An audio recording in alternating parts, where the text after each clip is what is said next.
Simpleng pamilya lang ang mayroon si Ingrid. Siya lang at ang kanyang mga magulang.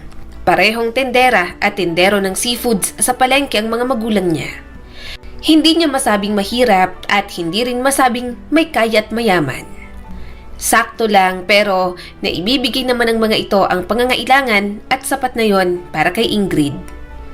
Sige na, alis na ako. Nag-text na sila, parating na raw sila. Mag-aabang na ako sa labas. Bye! Bawi na lang ako sa susunod. Nakangiting sabi ni Ingrid. Naglalakad na siya palabas ng school nang tumabi sa kanya si Dennis. Tumaas ang isang kilay niya sa bulaklak na iniabot nito sa kanya. Gayunpaman, tinanggap niya pa rin. Para saan naman to? Tanong ni Ingrid. Matamis namang ngumiti si Dennis. Hindi ba nga nanliligaw ako sa'yo?